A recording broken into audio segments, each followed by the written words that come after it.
COMFORT-2 was one of the sister phase 3 studies that led to the approval of Ruxolitinib, first-in-class JAK1, JAK2 inhibitor for the management of myelofibrosis.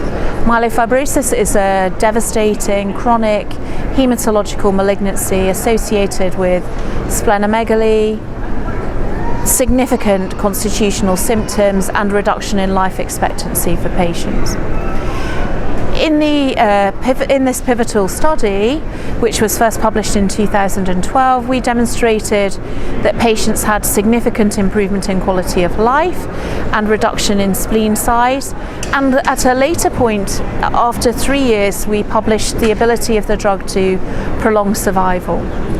What we presented today was effectively almost 500 patient years of follow-up on this study and the completion of the study at 5 years. So this is a really important endpoint for this large study because it represents a massive volume of patient data for a rare condition.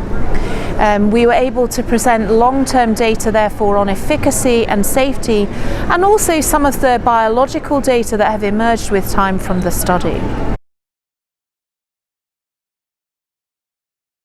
In terms of spleen volume reduction, we saw that the median duration of response, i.e. 35% reduction in spleen volume, was 3.2 years. But really interestingly, I was able to show you the Kaplan-Meier plot, you'd see that there's a really strong suggestion of a plateau in response after that. So the probability of being at response at 3 years was 0.51 and at 5 years was 0.48.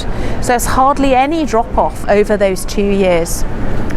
In addition, we were able to show that patients had some reduction in their JAK allele burden, up to 80 to 100% in some patients, but overall the vast majority of patients had some reduction in their JAK allele burden. Now what that means for patients with myelofibrosis is not the same as what it means for patients with chronic myeloid leukemia. This is just a speculative biological endpoint, but it becomes important as we look at other data and we come now to discuss survival.